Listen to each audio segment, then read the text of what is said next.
Is it working? Where's my face? Oh, there's a lag. Well, I turn that off. Face? Oh, there's a lag. Hey guys, Saturday. There's never any traffic on the website on the weekends. It's really slow anyway. Hey guys, Saturday. Oh, there's never any traffic on the website. Turn that off. But I thought I'd hop on and just see if anybody's hanging out on the YouTube interwebs. I'm showing I have mic this time. Often I do these silly things and get several minutes into it before I realize the mic's not on. So anyway, I'm showing full mic. I got all my laundry behind me. That's awesome. But I was just perusing through the Facebook group. I don't know if this will show up if I go there. No, just keeps. Sorry, you gotta look at me. I'm not messing with the screen share. But I was just going through the Facebook group. I think I can tag that actually. If I pop on here and I go over here to the chat and I pop that in there. That's the Facebook group. If you have any questions, so we're getting, radiology is still an exciting career, and there's still a lot of people interested in it on all the different levels. And by no fault of anyone's, there's the same questions repeated every year, which is totally understandable. So I constantly am reminding people in the Facebook group and on this channel that there's a blog that I started 3 years ago. 3 years ago, yep, 2019. Well, I just started answering people's questions because as a radiology director, I got a lot of the same questions over and over and over. And I interviewed people, and people want to know what the interview questions are, and I just started brain dumping all this stuff on this blog. In fact, I might as well link to that, right? So let's add that link. Copy link address. So in the comments section there, you'll see the radiologictechnologist.com. That's a blog I started in 2019, just dumping everything I know from, because I've done, I went to x-ray school and learned CT while I was an x-ray student. So when I graduated, I got a job as a CT tech, actually multimodality, doing x-ray and CT. And then I immediately went right back to school for ultrasound and learned how to do general ultrasound. And then I cross-trained MRI because when I asked the CEO of my hospital if I could learn echocardio or echosonography, they asked if I would learn MRI because at the time we had a traveler that was costing an arm and a leg. So anyway, I got those 4 modalities and then eventually, of course, ended up in management and then ended up from manager to director to system director.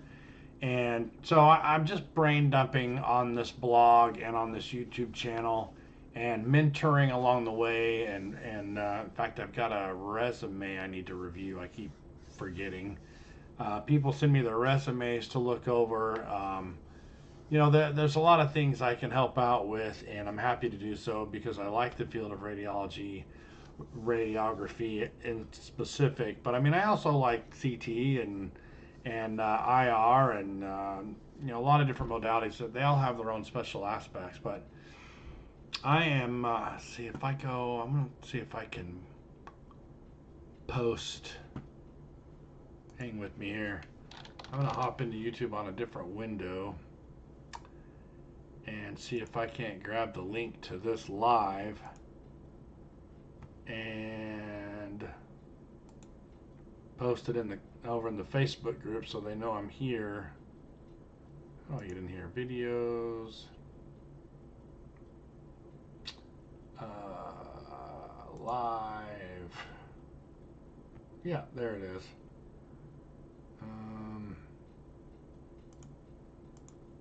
I'll grab that. Give me the link.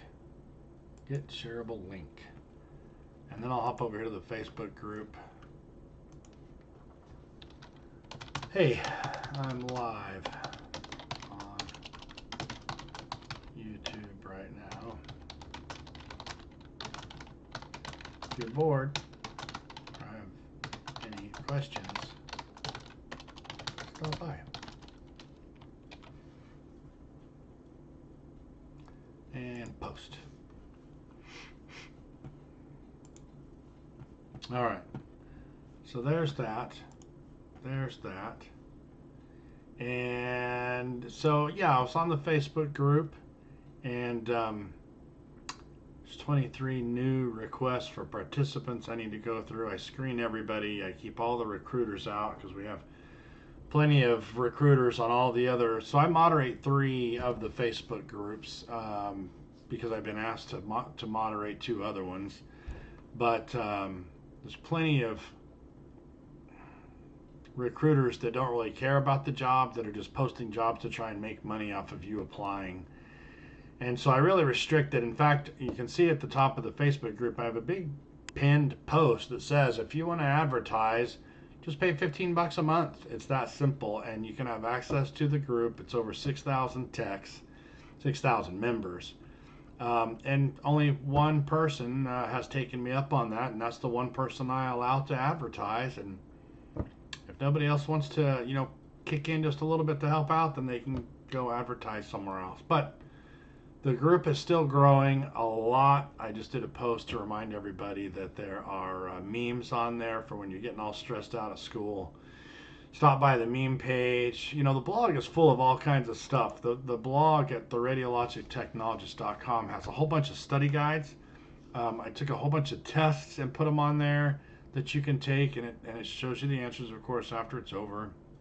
I've got physics on there. I've got positioning. I've got, let's see, we'll hop in there. Classroom quizzes. There's radiographic pathology, positioning 1, positioning 2, and there's pathology has 4 20-question quizzes, positioning 1 has 5, positioning 2 has 6 20-question quizzes. I've got radiographic patient care in there. I've got some physics in there. And it's all free, and it's stuff that's real world stuff that you can use to help get prepared for your test as you go through school. And then I also have anatomy study guides where I took the time to use the x-ray images to mark everything out. All kinds of stuff in there. If you go to the sitemap, I started listing all the different articles kind of by topic. And I think I stopped at, 100 and something articles, but where did that end up at? Stopped at 113. There's over 200 articles on there now. I just got tired of manually putting them on there. Whatever you need, just use the search bar on the top right and plug it in. Jobs, pay, abusive patients, promotion, cross-training, all that stuff. Just do a search for it, and you'll find it on there. So if you're on, it says there's 3 on. Give me a thumbs up and hit the like button on the video. Let me know you're there. If you have any questions or comments, just post them in the comment section. And I am currently working on a book. If you haven't seen it, I thought I pinned it on here, but there's a book I'm working on that covers the whole gamut of how to get into school, how to get through school, how to get out and get a job, and how to advance in the job. And I did a little post on the latest article on the blog. Maybe I'll just go grab that. Yep.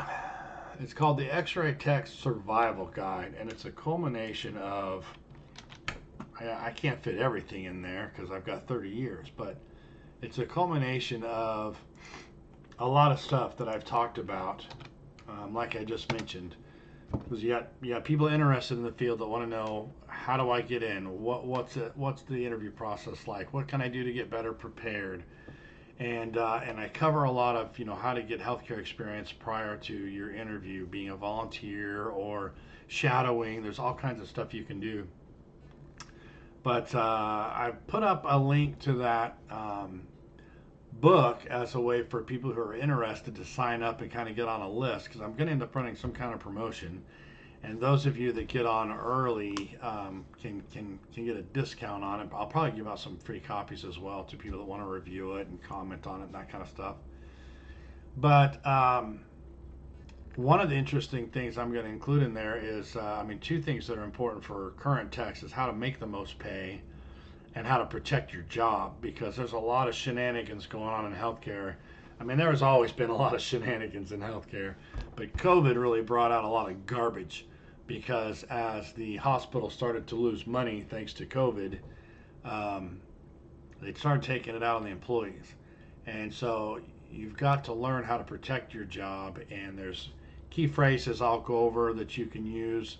There's different tactics, emailing yourself events that happen so that you have a good fresh record out of your brain when it happens. There's a lot of different tactics that I've learned over the years, both as a tech and as a director and as a system director, that'll help you protect your job, because you just never know when you're going to get a new boss that has it in for you, or a coworker that's making your life difficult, or a patient that causes you problems and you've got to kind of defend yourself, or you know people in other departments that are harassing you about things. I've had ICU nurses come after me because of the way I went up and did morning portables.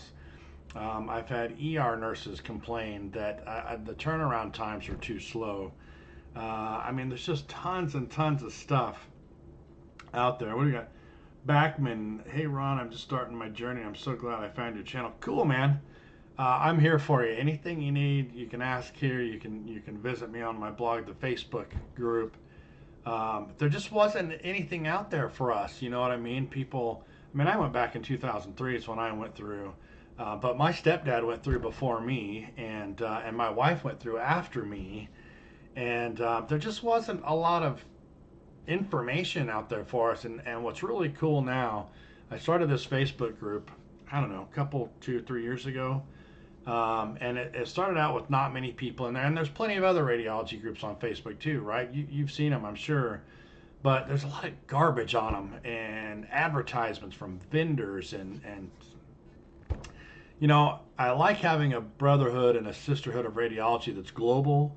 But our radiology here in America is very different in a lot of ways than around the world. I mean, in some countries, doctors are the ones who do the ultrasounds, where here in America, you go through sonography school, and general sonographers that only have an associate's degree do ultrasounds. So it's not that I mind a mixture or a melting pot of people in a radiology group, but you don't serve.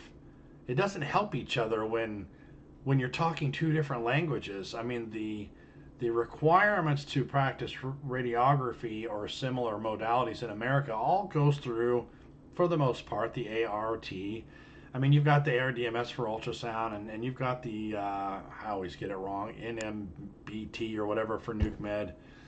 But for the most part, we all function the same. But when you like, if you try to take your X-ray license from America and go over to London and practice, you can't. I mean, there's different things you have to do over there. There's different schools. There's different.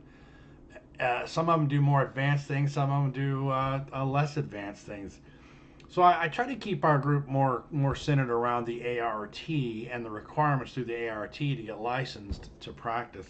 But sometimes you just open the doors and let everybody in so you can have a good, thorough conversation about things. And there's a lot of people outside of the country that want to come here to practice here, and they want to know what we do and how we do it and all that kind of stuff. And there's nothing wrong with that. But that Facebook group has now grown to over 6,000 technologists, and really, that's a drop in the bucket when you consider that there's 330,000 plus licensed radiographers out there. 330,000 licensed, and there's only 6,000 in the group. So there's a lot more out there, than what are chiming in. But having a group of 6,000 really makes a big difference. I mean, I'm seeing stuff. God, I love it. Look at this. I mean, I'm just hopping on. I'm not sharing screens at this point because it's too cumbersome. But if I hop on the Facebook group, which I linked in the comment section, like here's Whitney West shared a raffle for the St. Vincent's Radiography Program to raise money for the 30th Student and Radiographer Seminar and Educators Conference coming up. My dogs are going nuts out there. But she started out with a goal of raising $600, and if you scroll down through the group, you'll see that she's posted a couple times with this 50-50 raffle. They did it. They yesterday, I believe it was, she posted there was $637. Now, where did you go 10 years ago, 20 years ago, when you had a raffle or when you had to raise money for your class? you had to go out and do car washes, and of course we're still doing those today. But this community that we've created online is just so helpful to everybody. This is just one example, and of course I welcome this kind of thing. I'm the sole moderator for this group. I don't trust anybody else to take care of it, but I am going to run this thing to support our community.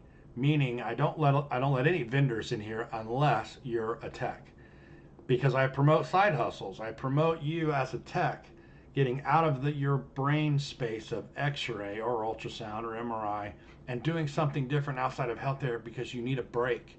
We cannot live inside healthcare 24/7. It'll cause burnout. And if you don't believe me, check my burnout article. I identified 13 different causes of burnout and gave some remedies for each one of them. That's one of my biggest talks. I actually travel and talk about that and one other topic year round. I travel and give that talk about burnout. So to get out of that burnout, you need to get out of the healthcare for a little bit, do a side hustle. So to tie this back in, anybody that has a side hustle that relates back to our field, I let them promote it on the Facebook group. So if you make markers, tumblers, coffee mugs, whatever, feel free to promote it on here. I absolutely will back that up and help you. So that's another thing this group does for people. But what I came to say on this topic is, so Gabby here, for example, August 23rd posted that she's starting her first year of clinicals next week, and they just wanted advice. And this one's a little more specific because poor Gabby is going somewhere that's just going to make her wear white scrubs. I know. I heard you. I heard you go. White scrubs. It's 2022, people. What are you going to make her wear a Nurse Cratchit hat? I mean, white scrubs, really? So she's just simply posting, what do I do? Do I wear leggings under this thing? Do I take them to a seamstress and have them sew something inside? Because we all know what happens to those things. So she posts on there, what do I do? Well, it got 11 comments. It's got 11 people chiming in saying what they did when they had to do the same thing, or different things you can do. One person said they used nude boxer briefs, also wore thin white bicycle shorts under my pants. Another one says get the flesh nude tone underwear, blah, blah, blah. This is a person with a real world problem. Where would you have gone? She's not even in clinicals yet, right? So where's she going to go to get the answer to this? You have to get it from other people that have been there, done that. Well, here you go. You posted in the Facebook group that she's got 11 people that have been there, done that, and they chimed in. Here's another one. I was accepted into a RAD program, but I decided to drop it before starting after attending orientation. They scared her at orientation. I work full time and have a lot going on. I want to try again for next year. What's everybody's work schedule like in school? Is it possible to work? So this is a very common question. People that want to get in the field, but you have a life, you have kids, you have bills, you have a car payment, you have things you have to pay. You have to work. Not everybody is able to go through school without a job. Not everybody's getting supported, and however those non-workers are getting supported. And 10 people chimed in and gave their insight on it. And I, of course, whenever I see these, I try to check these a couple times a week.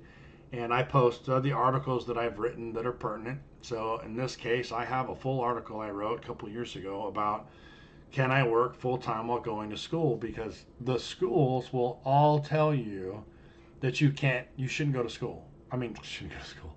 You shouldn't work while going to school. But I'll tell you why, and I talk about it in the article. Because the school, they know if you have to work, you have to work. They know that, and they're okay with that. But what they're trying to promote is an environment where the students can focus 100% on school so that they get the best grades possible, so that they get the best test scores possible, which makes the school look good. That's what the school wants. So the best way they can get you to perform in the best manner is by keeping you focused, which means don't work while you go to school. So they'll try and tell you that. They told me that when I went, oh no, you can't hold down a job. This school's much too hard to do that, blah, blah. Well, read through the comments, because everybody on here tells you, yeah, I worked. I worked 2 jobs.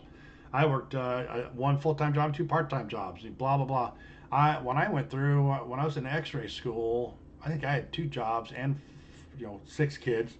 And then I jumped into ultrasound school after X-ray school, and I think my first semester of, no, somewhere along the way, my wife got into X-ray school, and one of her semesters overlapped with one of my semesters. So I was in ultrasound school, she was in X-ray school, and we had I don't know if we had all six daughters by then, but she got pregnant while she was in X-ray school. I wonder how that happened. Certainly, we didn't have time for that to happen, but she ended up pregnant, did her stayed in clinicals all the way up to like a week or two before birth, and then went back to clinicals after birth. So, I've always kind of giggled at people who say, I want to do that. I want to do what you do, but I can't because I have a family, or I can't because I have bills to pay, or I can't because of XYZ. Dude, I went through x ray school and ultrasound school, and my wife went through x ray school, all while raising a family of 6 kids and everything that goes along with that. So don't tell me that it can't be done, or because you have bills to pay, or because you have to work full time, because ask it on here and see how many people tell you they're working full time while they're going to X-ray school. It can. Is it a pain in the butt? Absolutely, it's a pain in the butt, but it can be done. So I love this Facebook group. I love that people are hopping on here and asking their questions, and there is the capability now to ask an anonymous question. So if you have a question that you don't want people to know, because there could be some employers on here. I know there are some directors of radiology on here. And then we've got nurses of radiology. We've got techs of every modality. We've got RAs and RPAs. There's a little bit of everybody in this group, which makes it more awesome, right?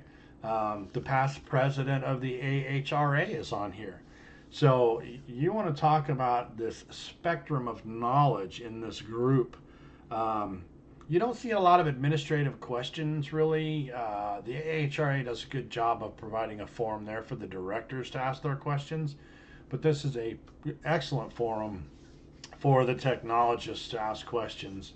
There's even kind of this little subculture of students who have to buy their books, and then when they finish that semester, they sell their books back to other people in this group. So students are able to buy books at discount from each other and save money on there. And then another interesting thing, if you're on here on this Facebook group, if you look through some of the posts, there's this gentleman, this tech named Lazar Lazarovsky, and Lazar is another one of those techs that I promote. He is a technologist who came up with a way to give back to the community, and it's a side hustle. And what he did was he took the time to write this big, long, fat continuing education unit that covers all 24 credits that we need every 2 years, right? You can take this one CEU module from him, get all of your credits for the 2 years, and be done. And guess what he charges? Take a guess. $20. $20. So this guy spent it's a lot of red tape to jump through to create these modules when you go through these organizations to get them approved. But he took the time to create one, and he does it every 2 years. So every 2 years there's a new one for you to take. And he's got them in different categories now too. So people that want mammo can do a mammo CEU, and all the other stuff. But remember back when we used to have to do these, and I can remember paying like $250, $300 for all my CEUs. $20. Thanks to this community, thanks to our supporting each other, thanks to people like Lazar putting these out there. I highly recommend supporting him and getting your CEUs through him, because he gives back to us and makes our lives easier. So I'm just going to hop and make sure. Backman, I don't know if you're still there or not. Maybe you can give me a thumbs up on there. Let me know you're in the house, and I'll just keep yammering away unless somebody has questions.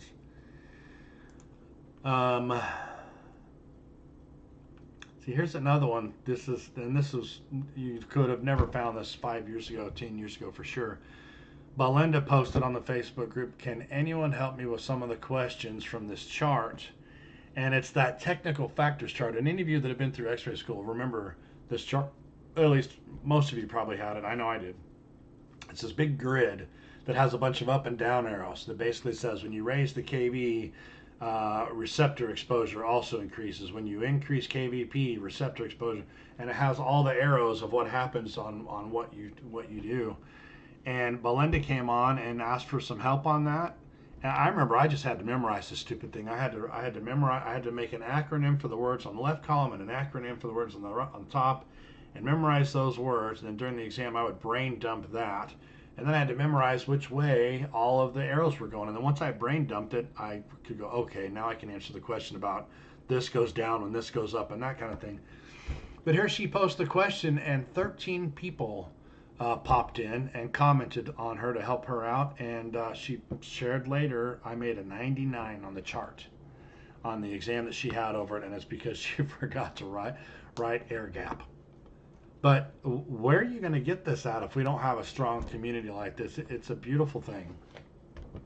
Somebody posted about the Appleton Lang Q&A book, and I linked on there. I did a review of Appleton Lang versus Mosby, and I posted on there the link to the review. You can go read. And actually, Mosby saw the review and he chimed in on it, and I got to know him, so that was kind of cool too. But what do we have? 9 people chiming in about the Appleton and Lang book. And that's actually what I studied for my board exams, was the Appleton and Lang for X-ray. I think I actually bought it for CT too.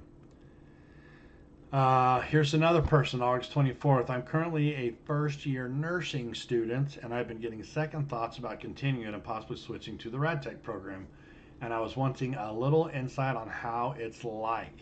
Does the field have a lot of math? Is it mainly anatomy? Guess how many comments that person got? 34. 34 comments from people saying, here's what I think about nursing versus X-ray, or what I think about the math, what I think about the class makeup, that kind of thing.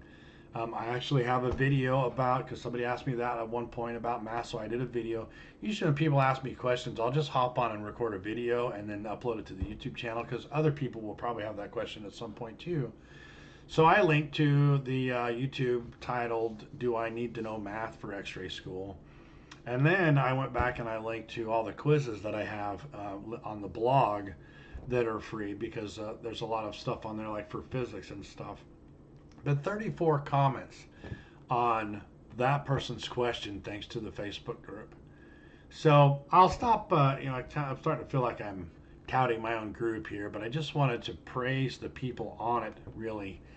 And if you didn't know it was there, now you know it's there, and I've linked to it in the comments section. Get in the Facebook group, and if you're anti-Facebook, I get it. It's still a great place to talk to people, but I get it. It's monitored. Big Brother's watching. I gave into that a long time ago. I actually didn't get on Facebook at first when it first came out because I was leery of it, but you know what got me was that stupid Farmville, if you remember that. I got to playing. I was on a night shift. I was X-ray CT on a night shift, bored out of my mind. And I used to play Farmville when I wasn't playing Warcraft. So anyway, here I am running Facebook groups and Instagrams and TikTok and too. So that's fun. So I'll stop there with the group. And I did mention about the book, right? Don't forget about the X-Ray Tech Survival Guide that is right now pinned at the top of the blog.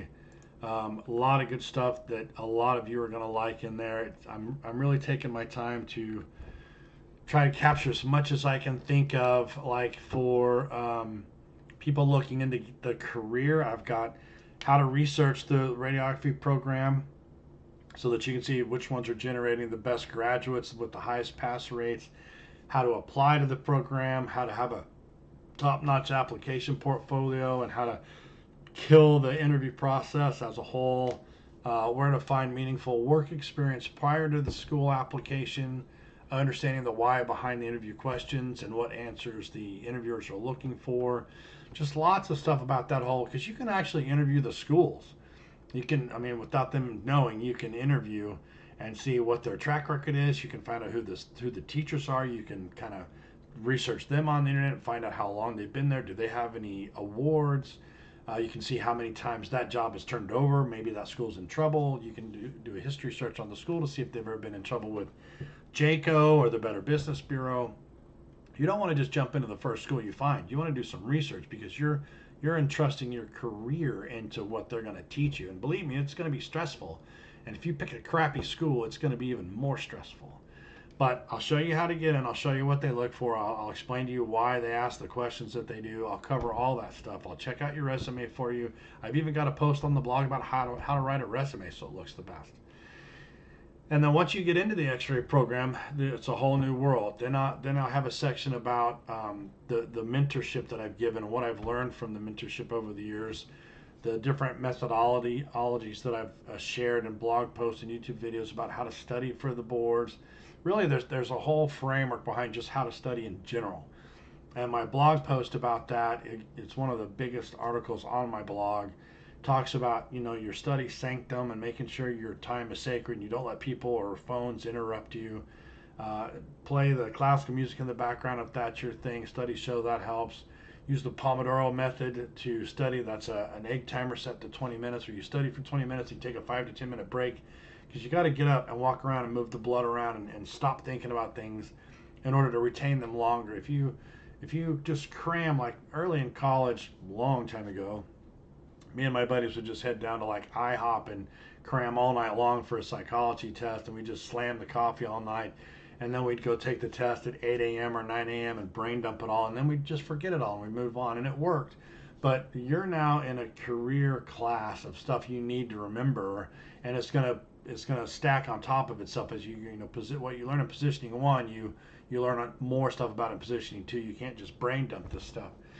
So there's a whole article about how to study and how to set up your environment, how to retain more, and how to be comfortable with the whole system and how to do that.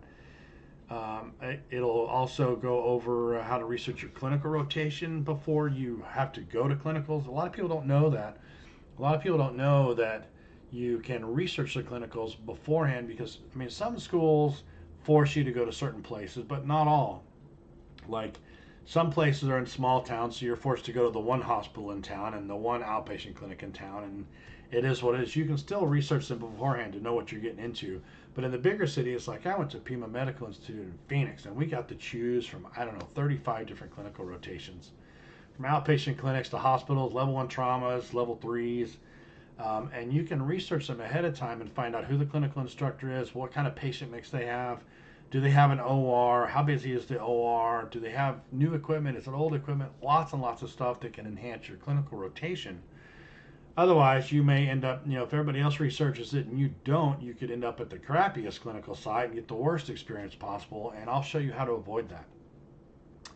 I'll go over how to deal with the different personality types of who you work with during your clinical rotations, which includes the physicians. You'll come across difficult physicians. You'll come across abusive patients, either psychiatric patients or drugged or drunk patients. They don't really go over that really in school, and so it's important that you know what you will come up against and how to deal with that and how to protect yourself in several different ways. And I'll be reviewing that. How to set yourself up for getting the job offer before you even graduate, because really your clinical rotations are one big job interview. That's another reason to research your clinical rotation, because if you start thinking about where you want to work, really you ought to consider doing your clinical rotation there if possible, because that turns into one giant job interview for the employer. And if they see you're a rock star of a student doing your clinical rotations, why wouldn't they hire you for a tech job? So we'll talk about that and how to really start setting up the job before you even graduate. Then I go over 11 different ways to pay for school, how to juggle working a job while going to school. We talked about that a little bit earlier. And then, of course, how to pass and study your boards. And then category 3, so it's before you get into school, and then you're in school, and how do you get through.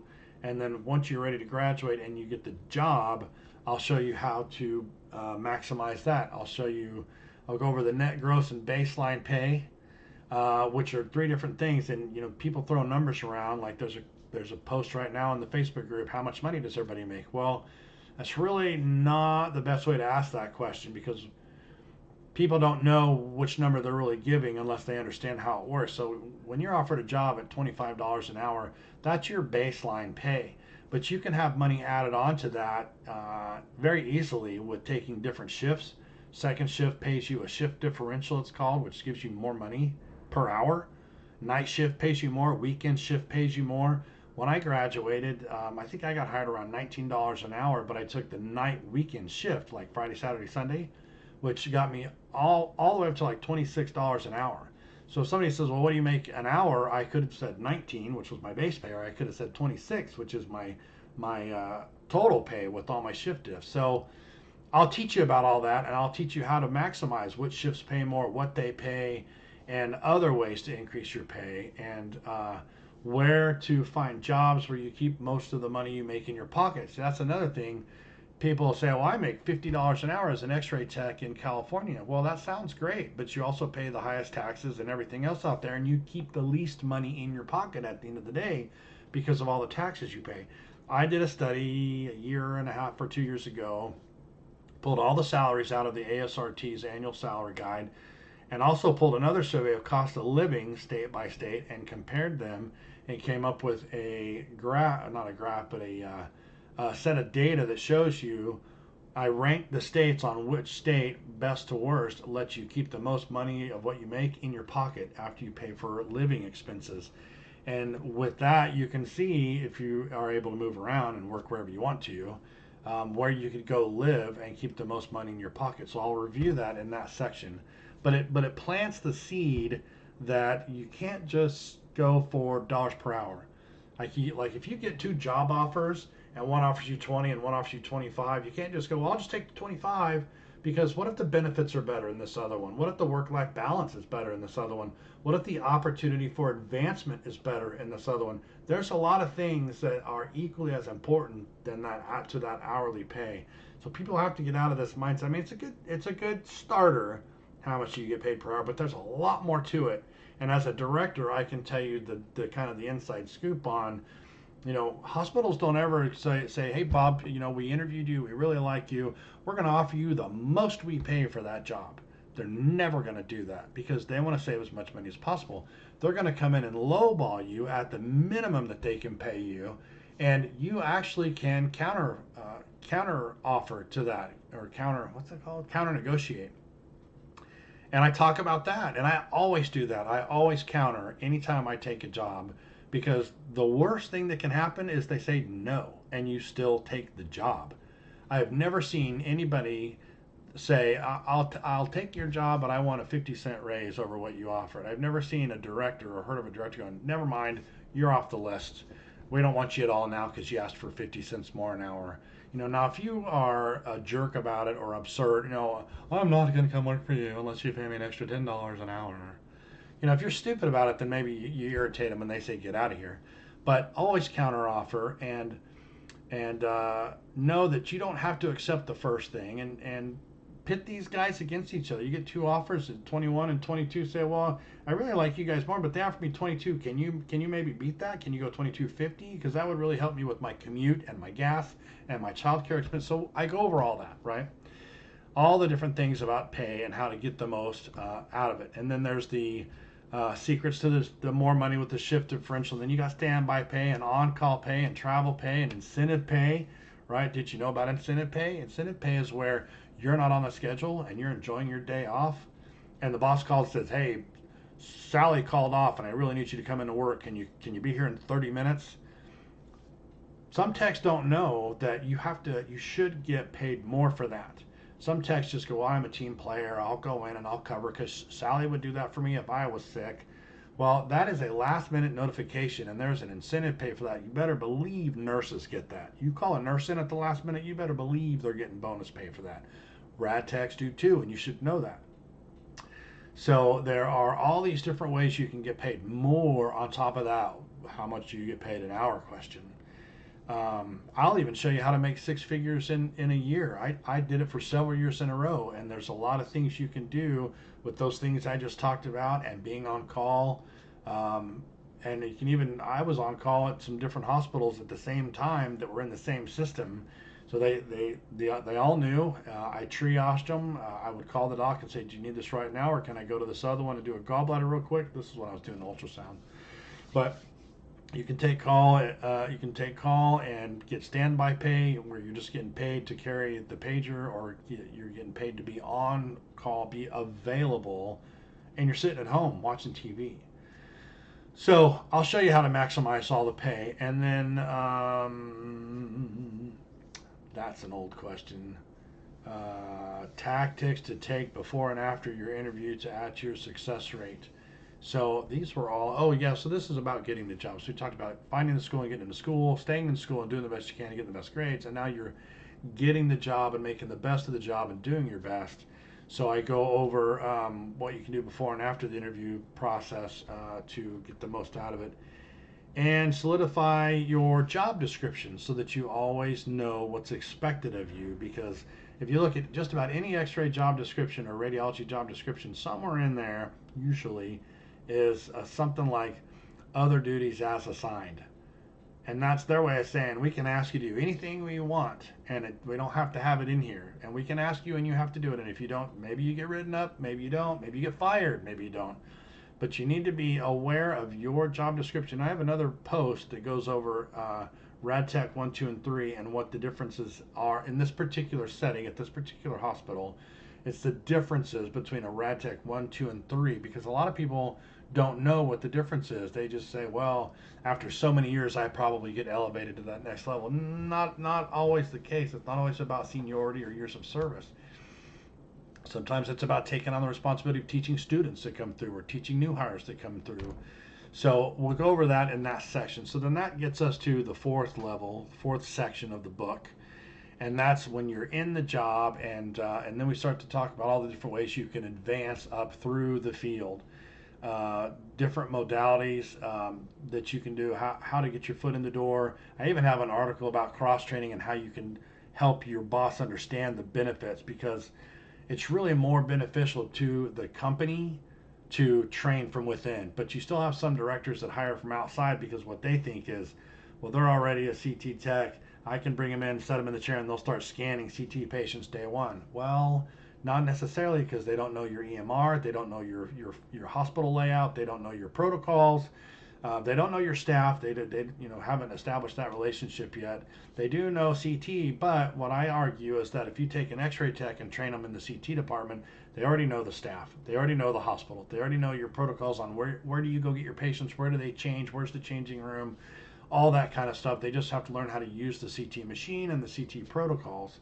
And really, if you put an existing CT tech in there, oftentimes you have to kind of reteach them what your protocols are, because let's face it, every radiologist likes stuff done their own way. It's annoying as hell, but it's a common fact. If all your radiologists are asking for the same protocols and the same images, kudos to you, because that's rare. But we'll go over that, how to investigate the multitude of modalities and decide which one's right for you to go into, how to get your boss to understand that cross-training is the best way to go. And there's lots of other things you can do too. You're not stuck in these modalities either. You can always you always go get a job with a vendor and teach people how to use the software. It's called an apps person, an apps designer, apps, not developer, but trainer, an apps trainer. There's engineering that learns how to fix them. Your biomed people that fix the equipment, they make good money. You can go into administration if you're crazy. You can go into education if you're even crazier, because that's even less money. But there's lots of stuff you can do once you get trained in a modality. You don't have to stay, if you learn x-ray, you don't have to stay in x-ray. You can. Some people stay in x-ray their entire career and they love it. No problem. If you get bored easily, or you want to try something different, and you want to move to another job, you can advance to another modality, or you can be an RSO, radiation safety officer. You can, there's all kinds of things, and we go over that in this fourth section. There's advanced degrees you can go after. I went all the way up to my doctorate. I got my doctorate in healthcare leadership. You can be a clinical instructor, lead tech, there's supervisor roles, that kind of stuff. And then we also will talk in that chapter about work-life balance and how to keep your sanity, because if you're in the job long enough, somebody's going to have to throw you a lifesaver, a life preserver buoy at some point. And then I'm going to add some bonus sections at the end, and in there is where I'm going to put in the burnout stuff, signs, symptoms, and cures. I'm going to put in there some stuff, about side hustles outside of work, because I've seen a lot of techs do a lot of things, and I think a lot of you would be interested in doing stuff outside of work, but you don't know what to do. And so I'm going to give some ideas that I've seen that have been very successful. I know one guy, Nuke Med Tech, ran out and bought one of those yard sign places that says like happy birthday. So if you're having a birthday, they come out and put those giant letters in your yard.